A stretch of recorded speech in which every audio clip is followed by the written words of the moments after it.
actually felt a little bit anxious because I was like, oh my God, I'm just trying to get on top of our content. I know what our strategy is going to be for 2023.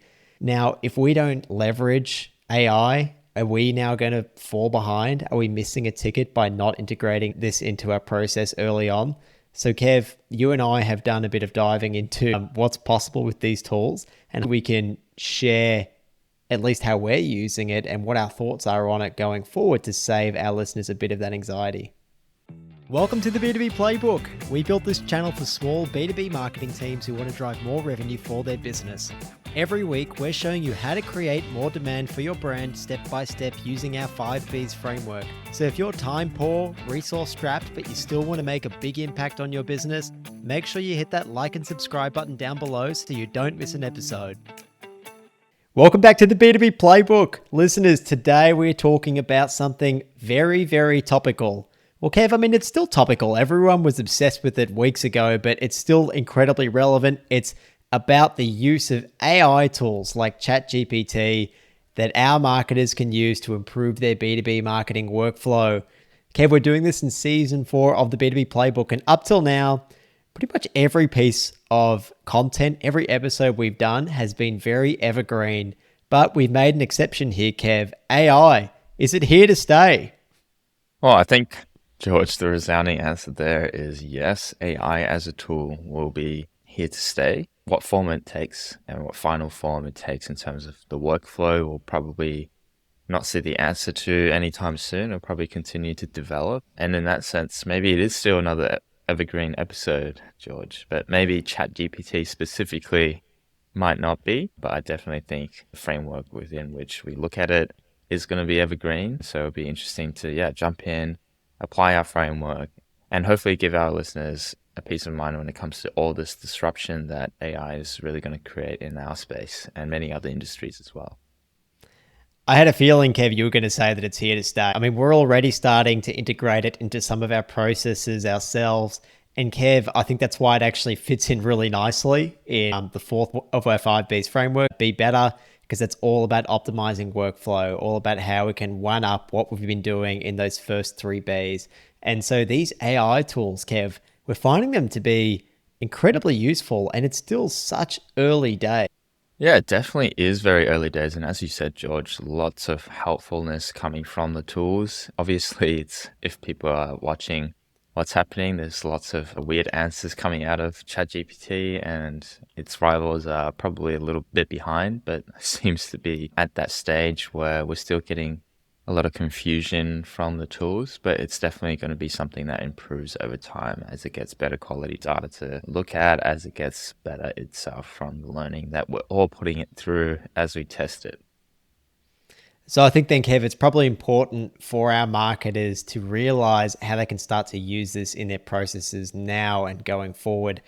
I don't know about you, Kev. I think I said to you, when ChatGPT came out, on the one hand, I was so excited about it because it was, I don't know, it was probably the first experience I've had on a computer in a really long time, Kev, that just made me go, wow, I cannot believe that this is here, that we can use this, that it's able to put this information together. And on the other side, Kev, I actually felt a little bit anxious because I was like, oh my God, I'm just trying to get on top of our content. Like, I know what our strategy is going to be for 2023. Now, if we don't leverage AI, are we now going to fall behind? Are we missing a ticket by not integrating this into our process early on? So, Kev, you and I have done a bit of diving into what's possible with these tools, and hopefully we can share at least how we're using it and what our thoughts are on it going forward to save our listeners a bit of that anxiety. Yeah, definitely. I think that's the crux of the discussion today. We're really going to be focusing on talking about AI tools in that context. So how does tools like ChatGPT affect the processes around content creation? And we really won't be talking about how it's going to impact other things like using it as a performance channel down the track, because we have seen that, as we anticipated, it's moving in that direction where it's becoming a paid tool. There's paid tiers and it's able to be used within a paid setting like search. And they're already talking about how they can put advertising streams into the tool itself, into the chats itself. So it's definitely moving in that direction, but that's not what we're talking about today. Today, we're specifically focused on talking about how we can use these tools within the content creation process and just talk about it in terms of what is causing all the excitement, what's causing all the fears and apprehension, and also how can our current content teams and content creation teams really start to manage it and use it, and hopefully see its impact as a positive one on jobs and team building as well going forward. And I think it's going to be a positive impact, Kevin, especially for our audience, right? Those B2B marketers in small teams. They're going to be able to leverage AI to do things faster and to pump things out at a speed and rate that's up there with the big guys. So I'm really excited about that. So today, listeners, we're going to talk through, first of all, what is AIs as a tool? What's its current state? What are its limitations? And what are its current and foreseeable use cases in B2B marketing? We're also going to look, of course, Kevin, at where it sits within our 5Bs framework, because we love our framework. We've heard from many of our listeners that they love our framework. So we're going to look at where it fits in there. And then finally, we're going to look at how you, dear listeners, you should look to explore its use. All right, Kev, let's kick off with the current state. Let's go with a recap of where we're at right now. Yeah, so let's make this quick. We'll just start in November of last year, 2022. OpenAI, the business behind ChatGPT, they launched ChatGPT, the chatbot. It's an AI that you can interact with in a conversational way. So basically, it's a chatbot that knows what it's being asked, and there isn't a preset set of questions. It's figuring out and generating answers along the way with your prompts. So you type in a question or series of questions and it will respond and do its best to have a conversation with you. Now, Microsoft, a big investor in OpenAI, the company behind ChatGPT, they more recently announced that it would include a version of this AI chatbot within the search engine Bing. So effectively what they're saying there is they're going to combine that technology. They're going to give it all the data it has that it's indexing through Bing, through its search engine, and that will allow the chatbot to speak to you differently, speak to you with more information at its fingertips within a tab within their search function. And effectively, the idea is that as you're searching for things as you normally would now, you now have the ability to go over to a tab that says chatbot or AI chatbot, whatever it will be, and effectively have a conversation with them instead of just seeing organic search results and what have you. And within a day of that announcement, Google announced their intention to do something similar on Chrome with their version of the chatbot, which is called Bard. And initial tests suggest that both the Bing version as well as Google's during the announcement actually became clear that both AI chatbots are impressive, obviously return very comprehensive and okay answers in a conversational manner, but it can produce things like articles, opinions, analysis, and the like, even strategies if you ask it. But I think, what a lot of people are noticing is there's obviously some mistakes within the answers, and some of those answers are just factually incorrect at the moment. Even some really weird and nonsensical responses if you really push it. Yeah, I've definitely got some funny responses out of it, Kev. It's pretty good. You know what, Kev, we are on YouTube now these days. There's a big video component to what we're doing. So let's leverage that. I've got ChatGPT in our screen right here. Let's ask it a question and see how good it is, see what we get out of it. All right, Kev, I want to ask it, I work as an in-house marketer for an edtech platform that sells software that helps students learn easier. Give me 3 article ideas for the blog on our website. All right, so we're a B2B SaaS company. ChatGPT, give us some blog ideas. Let's see how it goes. All right. Sure, here are 3 article ideas for your EdTech platform's blog. The first one is 5 proven study techniques that can boost your grades. And then it goes to expand on what that actual article would be about. This article could provide actionable tips for students to help them study more effectively. You could include techniques such as using flashcards, summarizing notes, creating mind maps, taking breaks, and practicing retrieval. Make sure to cite studies or research that support effective of each technique. There's another couple of article ideas, Kev. The next one is how our software helps students learn more efficiently. Yeah, not bad. And then the final one, the future of education, trends and predictions for 2023. Kev, I mean, it's not bad, is it? It popped that out straight away. It's Yeah, taken it's into pretty the good. context of us being an edtech platform. We probably haven't fed it enough information about exactly who it is our dream customer is and like who the buying roles are within our dream customer. It'd be really interesting if we gave it that information, if it could, maybe tailor that even further. But an interesting start. Yeah, definitely. And it's even specific enough to say things like make sure to provide examples or make sure to provide insights and quotes from relevant industry experts. So obviously those are factors that we're looking for to improve the quality of the content. So it is pretty clever, but I think as you said, we need to feed it more information to get it to a better place of where we want it. Over time, you can see that just following these suggestions, you're not really hitting the dream customers or the main pillars of conversations that we want to have with those dream customers or potential dream customers. So these tools, as you can see, listeners, it definitely requires an element of quality prompts. Make sure that you're putting the right prompts in to get the right answers. You have to analyze it in that way. And Kev, I suspect it's something that we're going to discuss later. If you're not really tailoring it, it's really just spitting out, I would say, Kev, commodity content, right? It's the kind of content that you could very easily do a Google search, and these articles are probably going to be on that first page of Google. So it's incredibly important to really learn how to use the inputs here, Kev, to get the output that actually leads to good content marketing, that actually touches the very real pain points that your dream customers are experiencing and communicating them in a way that they really care about that is different to the rest of the competition. I think one last note to make here is that what we're not seeing here is the sort of mistakes we're talking about earlier that these AI chatbots can come up with. And we have to be vigilant for that because generally what we've come to understand with these chatbots, these AI chatbots, is they're effectively scraping information that's available online. And it's not really at the point yet where it has enough information or has enough built into its algorithms to figure out that a certain things are not true. And we're probably better at discerning that for ourselves. Maybe not, but at least we think so at the moment. We think there's certain things that we're better at discerning, whether it's true or not, whether it's a false fact and things like that. So that's definitely a limitation that we want to call out. Not really evident here within these results that we just spoke about, but it's definitely something that if you're starting to use these AI tools, you need to keep an eye out for. All right, George. So let's talk about then where these kind of tools sit within our 5Bs framework. Well, Kev, within our 5Bs framework, I think that the short version of it is that we think of it simply as a research tool and a content creation tool to help your workflow.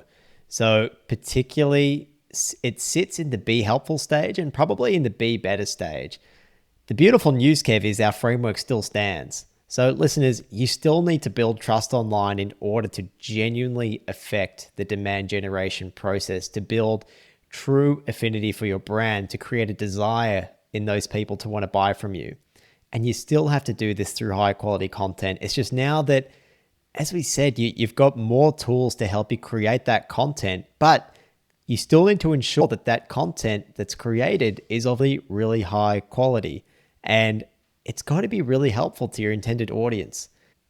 And if you're doing that, you're doing it right. As George said, that's the short version, listeners. We're going to dive a little bit deeper. So let's talk about our current understanding of where these tools are at. They're effectively there to easily help you generate contents and even first drafts in some cases. But as we know, there's some limitations when it comes to accuracy of that information and really relies on the quality of your prompts. So it's still no real substitution for actually doing your qualitative and quantitative research. Sure, you can use it to potentially help you start that process, but there's no substitute for you to actually look at your data and actually speak to your potential dream customers to build your dream customer avatars and your dream 100 list. You can ask ChatGPT what should be in my dream 100 list, what our dream customer avatars can look like. Even if you feed in data, it's not really going to be able to tell you a definitive answer, like 100% accurate answer, without you actually going and talking to those potential dream customers and figuring out what those finer points are, because ChatGPT and tools like that simply don't have that data. And it's not going to be able to give you that understanding without you doing the legwork there. The dream is, Kevin, when something like ChatGPT is connected to your data. So imagine if it was connected to a qualitative research tool like I think Dovetail. So every time you interview a dream customer, it automatically records everything that you say about it. And if it was able to actually reference that and go, well, George has had 10 conversations with B2B marketing managers at companies that are size 11 to 50. Here's everything that they told him. Well, of course, it can go through and look at your conversation and generate very real insights there, but it doesn't have access to that information now, does it, Kev? It's pretty much just scraping the internet. It's still just aggregating whatever's on the internet right now. And much of the internet isn't really talking about what's burning questions for your potential customers. It's not really talking about specific things to your audience group. And even if it is, it's probably wrong. That's the unfortunate, sorry state of our internet. As George said, there's a lot of commodity content out there. The quality of that content obviously isn't there. Otherwise, all your dream customers will be in the one place. But that's the shortcomings of the tools at the moment. It would be great to see those kind of tools tap into and be able to limit it to specific groups of data or data that you can feed into it in a very privacy-centric way, but it's certainly not there yet. And even if it is, you still have to do the groundwork to talk to your customers. That data doesn't exist without your legwork to get it together, to put together a strategy behind that. Kev, I mean, if the internet was right, then we would be billionaires by now, wouldn't we? We just Google how to become a billionaire as a marketer. We should have the answers. And look, the B2B playbook would have been redundant. We built it because we couldn't find anything else out like this. So Kev, let's humor ourselves and just say, look, say we are a terrific source of B2B marketing knowledge. I think that we are. I think the last time that ChatGPT was updated in terms of information was at some point in 2021. We were still babies back then with the B2B playbook. So much of our own information wasn't out there. I'm sure there are still other good sources that it's pulling upon. But it's just an indicator that these things do have their limitations. Yeah, and I think one of the main ones that we've been speaking about is it does depend on your prompts. It's not something that is at the very high levels of AI as we imagine it. It's not a separate person that can keep coming up with new ideas itself. It's really just aggregating and regenerating and evolving the information that's already out there. The tools won't give you that whole framework from scratch. It won't help you adapt its use to your particular use case. And it won't really know your audience context and your growth strategy within your business. Maybe you don't want to focus on a certain area because it's not relevant to your business, or it's not where you can build a defensible advantage. These are the things that it doesn't know, and therefore won't be able to know to prioritize which part of our framework even that you should be working on. So there's still a lot of work here for diligent marketers to execute on a daily basis. And in fact, we foresee more work for us as marketers in the eve of all these tools, because with this inevitable increase in the use of such tools to generate things like content, there's likely going to be a glut of very poor content out there because people aren't putting all those processes in place to review its quality. So it becomes even less relevant to your dream customers, and even more important for you to have very high quality content to stand out, to have a difference, to have an impact, and build those relationships of trust online. So your own workflow might look to incorporate some of these tools, but it will require a lot more review than it used to, require a lot more fact checking, at least at this stage within content creation if you're using those tools. So our work as marketers will naturally increase as a result. Oh, Kevin, the amount of crap that is coming our way is going to be huge. I mean, I know that marketers already work to targets of the number of content pieces they're trying to put out every month. For some, it might be 1 or 2 big blogs. Some, it might be 3 or 4. Some might have other different formats. Now that these tools are available, Kev, I can only see that those numbers are going to go up. That's going to be the immediate knee-jerk reaction is, holy crap, we can now put out more content even faster for cheaper. Like, it's an arms race. Let's go and do that first. Let's be the first to do it. But Kev, everyone's going to do that. Everyone in your industry has access to this tool. It's free. Even once it becomes a paid tier, it's not going to be that expensive. So everyone's going to have equal access to it. Plus, God, the amount of press that ChatGPT has had, everyone's going to be aware of it. So, how on earth are you going to differentiate your content? How is it going to get that cut through that you really need to build a relationship between your dream customer and your business if you're all just using the same robot with the same inputs to write your content for you? Yeah, I think there's going to be a lot of pressure like that. And I think one of the things that we haven't really spoken about is, okay, if you haven't already used it, your bosses, your teams, and your peers within your business might start asking you, what is the impact of such tools on our own marketing and how it will be used? And in that case, I think it's important to highlight again that don't get sidetracked by those temptations. Remind them of the foundations. If that's the 5Bs framework, great. Remind them that you still need to deeply understand your customers. The tools can't give you that.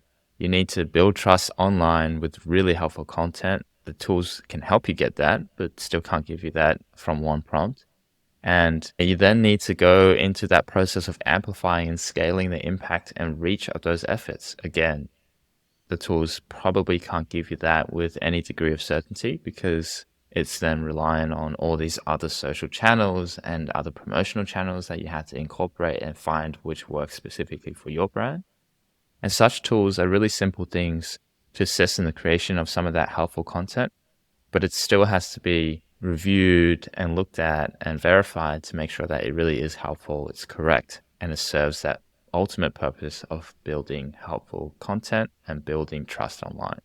Kev, I think one particular format that's really going to change is the how-to articles. Now, the how-to articles are the pieces that as a marketer, they're normally a no-brainer. They're the evergreen pieces where you're answering the questions that your dream customer are going to have very often. So a how-to article for us, Kev, for example, would be, how can in-house marketers conduct customer interviews?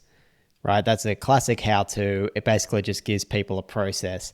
Now, Kev, I'm going to put ChatGPT to the test again, and we're going to see what it spits out for us when I ask it. So I've just asked ChatGPT, write me a 700-word article on how in-house marketers should conduct customer interviews. Listeners, go to the YouTube video once this is live. It'll be live at the same time that the podcast is released to go and check out the response. But at the moment, it's pumping out some actually surprisingly good stuff. It's starting by telling us to define your objectives. Before conducting a customer interview, it's crucial to define your objectives. What do you want to achieve with the interview? What specific questions do you want to ask? Kev, that's an awesome point. And it's something that Ryan Gibson, who we've had on the podcast, says that you should always start your customer interviews with. Always start with an objective. Second step, choose your interviewees wisely. So it says not all customers are the same. It's essential to choose the right customers to gain the most valuable insights. Consider the characteristics of your ideal customer. Oh, Kev, I think we're out of a job here. That's pretty good. Step 3, prepare your questions. Step 4, conduct the interview. Step 5, record and analyze the data. Step 6, follow up. I really encourage people to go and check out this response or test it out for yourself. Kev, honestly, it's pretty good. It's pretty good. So how are we going to differentiate ourselves from other B2B marketers out there? This how-to content that it's spitting out is really, really good. How do we level up from there? Yeah, and I should also point out that prompt, we haven't told it who to target. We haven't told it what voice to put it in. We can definitely put those prompts in and it'll be even more accurate. But again, you need to know that some of that information off the bat. ChatGPT, you won't be able to figure out for you. You can't say who's my best audience and target it towards that. So that's some of the information that you definitely need to put in, and that'll be able to help you differentiate both the answer and the content that ChatGPT generates, and also have it more targeted towards your audience. So that's one, improving the quality of your prompts through your own research and your own data. And I think the second most obvious one is obviously ChatGPT can't give real stories or real people within the articles, real quotes from those people to really hone in some of those points. It's not going to have as much impact when it's just a strategy on paper, a list of things to do within a how-to article. Yes, that's going to be helpful for those just picking it up and trying to get something running very quickly. But for the majority of people, if they also see one where it's written by one of us who have gone through the process, we're able to put in some quotes, some real faces to the process, and some real problems that come up within that process and the quotes to go along with those, then that's going to really ground and contextualize the information a lot better and be a lot easier to action for other humans like us out there who are following instructions but need a human element to it. So that's then, Kev, what elevates us beyond commodity content is we actually weave in a story. So I think, Kevin, storytelling is going to become incredibly important to distinguish yourself moving forward. If everyone can just pump out information, like in 10 seconds, it's the story, the hook, the lessons that you've learned, the faces, that people can identify with. That's what's going to be really important going forward. Yeah, 100%. You can see from this article, listeners, those of you listening on the podcast can't, but effectively, the article follows a very much tried and true structure of an essay we all learned to do in high school, which is introduction, body, and conclusion. But obviously, us humans can be a little bit more creative with that. We can play around with the structure. We can play around with what we start with as the hook, as George said. And obviously, make it sound a little less robotic. It certainly still has that element of sounding much the same within ChatGPT answer. So certainly adding your personality and things like that will be very important. So George, I think before we move on to talking about more specifically how to incorporate these tools into your workflow beyond what we've already spoken about, one last step in how we see these tools moving forward and how it sits within our framework. If you look further forward, we might see these tools start to improve in the accuracy as they learn from use and from the underlying models being improved by the team behind them to limit those limitations and to make improvements on the accuracy as developers do. That process will take time. It will take time before it can really replicate the real creation process and the difference in our ability to not only understand what the content is and whether it's being truly helpful to our intended audience, but also our ability to tailor it to, as I said, add your personality and flair into it, to set your brand and business apart. That's really where it sits in with our framework. It's a great tool to start to build the foundations for you, but you really need to add that extra layer of the human touch, the personality, the flair, the organization to your particular use case from your competitors and really from other AI generated content out there. That's what's going to help you differentiate and continue to innovate and change what your business and brand looks like. The era of personal brands, Kev, and original research, it's upon us. It's coming. I think everyone needs to get a little head start in it. It's something that we've decided to do for our business. I mean, we decided to make ourselves the face of the B2B playbook. Our faces, Kev, are on every single asset that we have for the B2B playbook, because at the end of the day, I think people still want to listen to, buy from, and trust people. And I think it's a lot easier to do that when you have a face. That becomes a little bit more difficult when you're in a larger organization, but there are so many CEOs who are really starting to understand that they have to embrace this. And not just CEOs, but other leaders within an organization, that they need to show their face if they're going to continue to get people to trust them and if they're going to maintain a competitive advantage over the other people in their market.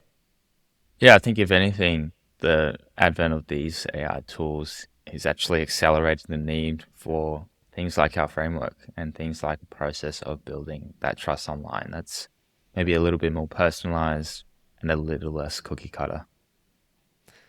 All right, Kev, how are we going to incorporate these tools into the workflow today? How can our marketers actually go and do The it? obvious use case that we've already gone through a few times here is to actually give a topic to generate content for you. And so if that's you want to do, that's something you can start to test straight away. If you have content writers, this may cut down the time they need to really help them get there quicker in terms of helping create more content and helping you scale faster.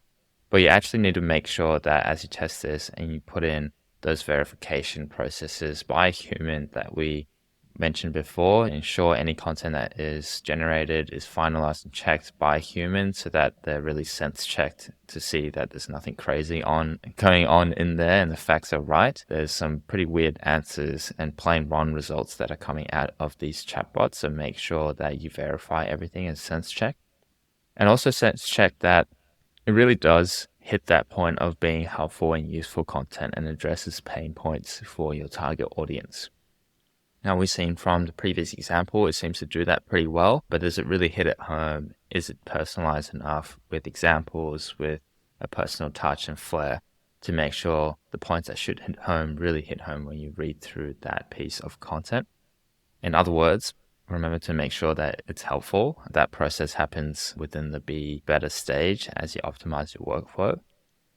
And we also think it's going to be helpful, as mentioned before, in generating content ideas. So the first example that George went through with the chat, it came up with 3 ideas fairly quickly. You give it a prompt and then it'll give more of the same or subtopics within a particular topic that are currently popular within a broader topic that your audience wants to hear about or finds helpful. And we suggest using it in that case as a springboard of ideas to get around things like writer's block. So you don't have to wait around for inspiration to strike. You can use these tools to help you in that process. And then you can take those ideas and generate content through ChatGPT again. But you might also want to generate content on those topics not within the written form. So obviously video content is still very dominant at the moment, and it's worth using that medium to discuss some of the topics generated, as George and I are doing in this particular case when we go through the examples. But that is another way to use such tools, help you generate those content ideas, but then you might need to do the work in producing that content within another medium that isn't written. And remember that you can actually still use those tools to generate the script. For a particular video, you can do that. So there's still a degree in which it can help you generate that content, but think about how you can take that and start to create other forms of content that isn't currently available within chatbots and AI chatbots. I think you nailed it when you said, remember to get creative and involve creators in that process to add your brand personality in. And I think it's such a strong argument for creating content in the same way that you and I do. We've spoken about it a few times on the show, but the way that Kevin and I do all our content, from the YouTube channel, the podcast, our LinkedIn posts, our articles, they all just start with this podcast that we shoot every week, and everything is just repurposed. Our newsletter, it's all a derivative of that. And because we're doing that, we're starting it with the most human element. We're starting with Kevin and I at the top. And from there, we can just use AI tools to help us repurpose things faster. But when we're doing that repurposing, we're starting with something that's human first, rather than starting with something that is, I guess, a robot first. And I think that that's going to give us a key advantage, and probably is going to continue to come across to our audience in a more positive way than some of that commodity content out there. So I really encourage our listeners, if they haven't already, to go back and listen to our episode that we'll link in the show notes around content repurposing and how Kevin and I do it, because we think it's a great way to set up your content strategy moving forward, so it really highlights your brand and personality. That's a very important element, listeners, because as George said, there's no substitute for your ability to create that personality and content and flair within your content. So it's important to start with that human element at the top, and then feed through right the way through your other content, no matter how you repurpose it. And you can continue to evolve your brand, and you can continue to input very high quality insights from the human side right at the top, so that it really feeds all the way through and sets your content apart from your competitors and other AI generated content. And you know what? Probably the best ones at the moment to continually evolve their brands. Yes, AI can keep up with the ever-changing needs of a particular audience based on what's online, but we can actually go and talk to them and get real-time data before AI has a handle on some of that. And we can continue to evolve our brand in relation to those insights a bit quicker at the moment. Just a tiny little indication as to how we're using it at the moment. Of course, we record this podcast with video and audio in Riverside. We can then throw our, we get a transcript from a tool called Descript, which is amazing at recognizing our audio and turning that into subtitles. It does it so quickly. If Kev or I screw up at some point, it actually has an AI tool in there that imitates our voice, and we can overdub what we said with what we wanted to say, which is kind of crazy. We haven't really used that much, Kev. I still sound a little robotic. I imagine you sound a bit like a robot anyway, so it probably wouldn't be a big difference. And then we can feed the transcript into something like ChatGPT and say, give us some summary notes that we can then post on our article. And then from that, we can ask, what are 3 article ideas to come from this discussion, and use that as a base. But again, it's all starting with that human interaction and using AI to really improve the workflow, Kev, which is why it's in Be Better. That's it, George. And listeners, final use case that you can use these tools for is it can help you quickly start some research and finding information sources. So we spoke about before that it doesn't always have all the information, all the data on there, but you could ask those tools to find things like who are the industry leaders talking about specific topics that you want to start looking into further, or you want to start creating content for your particular audience.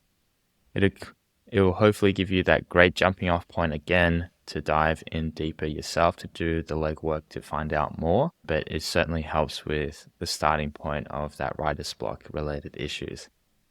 But again, as with other use cases, remember to fact check at this stage because it may not necessarily give you the right answers for your particular use case.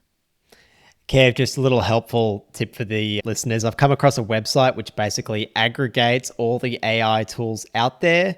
And so you can go to this website and be like, I want an AI tool that's going to help me with video editing or creating a photo, whatever it might be. And it tells you which companies do it, whether they're free, whether they're paid, that kind of thing. So we'll just link to that in the show notes, and it could be a fun place for our listeners to get started.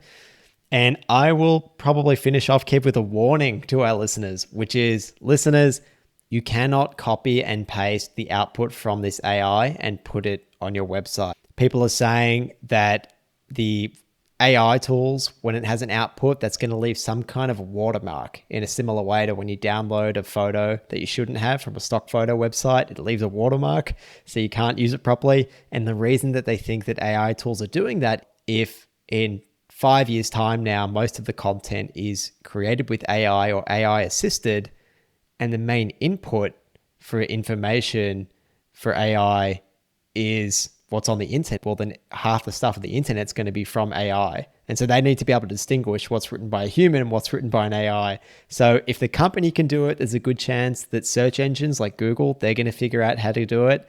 And you could be penalized, I think, Kevin, if you're just straight copying and pasting what seems like just purely AI generated content.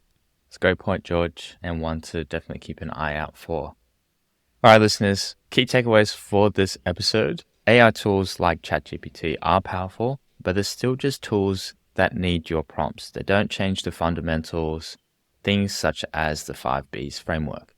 You as the B2B marketer still need to deeply understand your dream customers and build trust online with truly helpful content. Using such AI tools to help with the content creation and idea generation process, but be aware of its limitations. Have processes in place to fact check and to add your own creative flair and personality into your content and your content format so that you set yourself apart from the other AI generated content as well as your competitors. Don't let the evolution of your brand stand still as a result of the use of these tools. Beautifully done, Kevin. Thank you very much. Listeners, as always, you can find links to everything we discussed in the show notes. Go and check out our YouTube channel, the B2Bplaybook.com. Go and see Kev and my faces. We also try and mix it up. We've made it a little bit more interesting with some new visuals. So go and check it out. Leave us a comment on our YouTube channel. Would love to hear what you guys think about it. As always, we're so grateful that more and more marketers are tuning in every Monday morning to the B2B Playbook podcast, Kev. And if we can ask one thing, listeners, please leave us a short review on whatever platform it is you listen on, or pass it on to someone who you think would get value from the show. It's a huge help to us, and we really, really appreciate it. Thank you, Kev. Thank you, listeners. Take care, and see you next week. Thanks, George. Thank you, listeners, as always. See you next week.